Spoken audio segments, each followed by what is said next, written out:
ಮತ್ತೆ ದೇವಿಗೆ ಪ್ರಾರ್ಥನೆ ಮಾಡಿಕೊಂಡಿದ್ದೇವೆ. ಆ ದೇವಿಯ ಆಶೀರ್ವಾದ ಎಲ್ಲ ಸಕಲ ಸದ್ಭಕ್ತರಿಗೂ ದೊರೆಯುವಂತಾಗಲಿ. ನೀವೆಲ್ಲ ಶ್ರಮವಹಿಸಿ ದೇವಸ್ಥಾನವನ್ನು ಸುಂದರವಾಗಿ ನಿರ್ಮಾಣ ಮಾಡಿದ್ದೀರಿ. ನಿಮ್ಮೆಲ್ಲರ ಸೇವೆ ಕಾಣಿಕೆ ಸಮರ್ಪಣೆಯಾಗಿದೆ. ನಾವೆಲ್ಲ ಭಾರತೀಯ ಸನಾತನ ಹಿಂದೂ ಧರ್ಮದಲ್ಲಿ ದೇವರನ್ನು ನಂಬಿಕೊಂಡು ಬಂದಿದ್ದೇವೆ.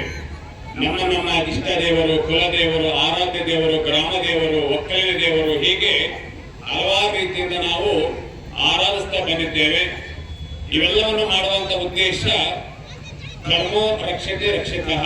ಧರ್ಮವನ್ನು ರಕ್ಷಣೆ ಮಾಡಿದ್ರೆ ಧರ್ಮವು ನಮ್ಮನ್ನ ರಕ್ಷಿಸ್ತದೆ, ಕಾಪಾಡ್ತದೆ. ದೇವರ ಕೃಪೆಗೆ ಒಳಗಾಗಬೇಕು. ದೇವರ ಅನುಗ್ರಹಕ್ಕೆ ನಾವು ಒಳಗಾದಾಗ ಮಾತ್ರವೇ ನಮ್ಮ ಜೀವನ ಸುಖಮಯ ಆಗ್ಲಿಕ್ಕೆ ಸಾಧ್ಯ ಇದೆ, ಹಾಗೆ ಸಾರ್ಥಕತೆಯನ್ನು ಪಡೆಯಲಿಕ್ಕೆ ಸಾಧ್ಯ ಇದೆ. ಆ ದೃಷ್ಟಿಯಿಂದ ನೀವೆಲ್ಲರೂ ಪ್ರತಿಯೊಬ್ಬರು ಸಹ ಸೇರಿ ಈ ಧರ್ಮ ಕಾರ್ಯದಲ್ಲಿ ಭಾಗವಹಿಸಿದ್ದೀರಿ. ಜಗನ್ಮಾತೆ ಕರಿಯಮ್ಮ ತಾಯಿ ನಿಮ್ಮೆಲ್ಲರಿಗೂ ಅನುಗ್ರಹ ಮಾಡಲಿ.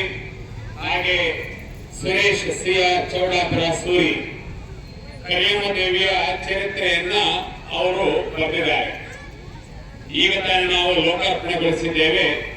ಪ್ರತಿಯೊಬ್ಬರು ನೀವು ಆ ಒಂದು ಪುಸ್ತಕವನ್ನ ನಿಮ್ಮ ಮನೆಯಲ್ಲಿ ಇಟ್ಕೊಳ್ರಿ. ಆ ದೇವಿ ಚರಿತ್ರೆಯನ್ನ ನೀವು ಸಹ ಓದಬೇಕು. ಹಾಗೆ ಜಗನ್ಮಾತೆ ಸದಾ ಎಲ್ಲರನ್ನು ಕಾಪಾಡಲಿ, ಸುಖ ಶಾಂತಿ ನೆಮ್ಮದಿಯ ಬದುಕನ್ನ ಕೊಡ್ಲಿ.